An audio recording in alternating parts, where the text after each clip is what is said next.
Major విషయాలు చెప్తుంది. దేవుడు అంటే తత్వం. ఆ తత్వాన్ని 2 రకాలుగా విభజించబడింది. భౌతిక తత్వం, ఆధ్యాత్మిక తత్వం. భౌతిక తత్వం అంటే కనిపించినది, అంటే నీవు నాకు కనిపిస్తున్నావు, నేను నాకు అది భౌతిక తత్వం.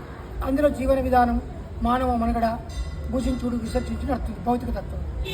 ఆధ్యాత్మిక తత్వం, ఆధ్యాత్మిక తత్వం అంటే అదృశ్యానికి సంబంధించింది, శూన్యానికి సంబంధించింది, దైవానికి సంబంధించింది.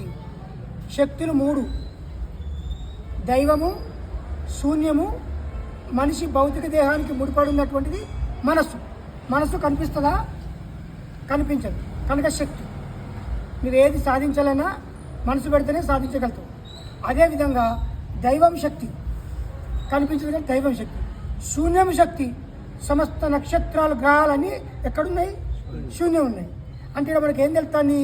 కనిపించనివే శక్తులు, కనిపించని పదార్థాలు. పదార్థాలు పతనమైపోతాయి. జీవైనా, నిర్జీవైనా, నక్షత్రమైనా, గ్రహమైనా ఏదైనా ఒక సమయంలో పతనమైపోతుంది. పదార్థం, పదార్థం తత్వం, తత్వం భౌతిక తత్వం, భౌతిక తత్వం పదార్థం, పదార్థం పతనం.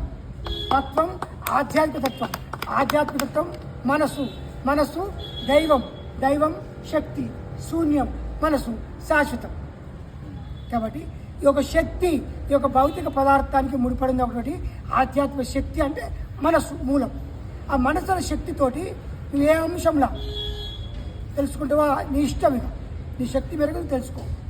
ఏదైనా సాధించడం కోసం ఉపయోగిస్తావా మనసును? ఏదైనా సేవ చేయడానిక, ఏదైనా ఆర్టిస్ట్ కన్నా, ఏదైనా తత్వాన్ని కనుగొనడానిక, చదువుకోవడానిక. మనసును నువ్వు దేనికి, అదొక పెట్టుబడి. నువ్వు మనసును దేనికి పెట్టుబడి పెడితే, సంపూర్ణ పెట్టుబడి పెడితే ఆ ఫలితం నీకు సిద్ధిస్తుంది. మనసు యొక్క శక్తి స్వరూపం, మనసు యొక్క ప్రభావం, ప్రమేయం, దానికి ఏదైతే అంశం ఎంచుకొని కృషి చేస్తావో ఆ కృషికి ఫలితంగా ఉపయోగపడితే మనసు. అంశం ఏదైనా కానీ దానికి ఉపయోగపడుతుంది మనసు.